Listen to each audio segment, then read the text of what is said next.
Et l'année prochaine, bien la retaper. Avec, donc il y a la coupe à blé, 4,50 m. Et on a... 4,50 m pour une 76, t'avances pas vite alors. Ah bah oui, oui. Bah, et on a un bec à maïs 4 ans avec. C'est pas possible. Vas-y, monte dedans. Ah la vache. Dégringole pas. Il n'y a pas de clim. C'est comme c'était à l'époque. David, tu sais où démarrer? Ben attends, c'est là. Ouais, non, il y a un bouton là-bas. Tu vois, t'es sur stop là-bas. Le moteur. Ah oui. Là, tu te souviens pas quoi? Non, tu te souviens plus. Non. Si, ça, voilà, ça me revient un peu. Au quart de tour, hein.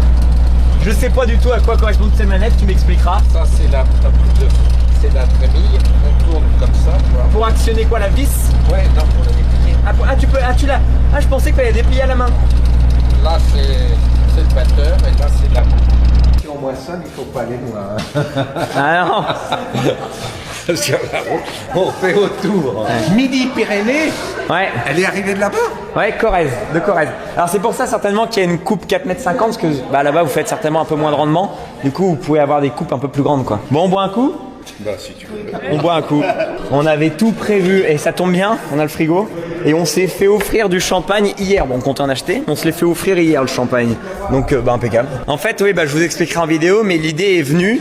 Avec le père, j'avais dit tiens ça serait marrant que j'achète une vieille moissonneuse qui était dans le parc chez Ruot, une Dominator 108, elle était dans le parc et je dis ça serait marrant d'en acheter une puis de s'amuser à la retaper puis vous la présenter en vidéo YouTube, ça peut être sympa et tout. Et puis voilà, après je l'ai fait discrètement. Allez, on trinque. Chin. J'avais dit à mes parents, j'ai rien à faire. Combien d'hectares qu'on moissonne avec ça? Bon, allez, si on fait 2 hectares, c'est déjà pas mal, 2-3 hectares. Tu faisais combien d'hectares à la journée avec ça énervé? Ça, 8-9 hectares dans la journée.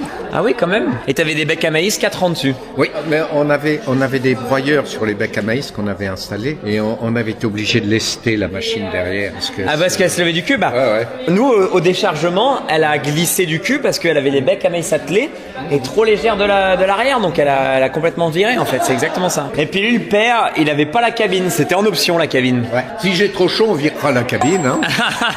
Ouais, le père, il a eu du mal à réagir. Ouais, c'est vrai. Bah ouais, il était surpris de voir un... En fait, Mais il a eu du mal il rentre dedans puis il s'attend pas à voir ça, donc même si ça saute aux yeux, c'est énorme, bah, tu vois une masse verte, mais comme tu t'attends tellement pas à ça, c'est tellement gros finalement que t'en fais abstraction, t'es en mode mais attends, il me fait une surprise qui est nouveau. Il a mis du temps avant de se dire avant de bon, mon père, vous le connaissez pas, mais c'est quelqu'un qui a une très grande gestion dans les émotions, dans le sens où il est très pragmatique. Il va voir ça, au lieu de se dire ah c'est chouette, c'est le signe, tout de suite il va se dire ah ouais mais pourquoi avoir fait ça, mais c'est vraiment utile.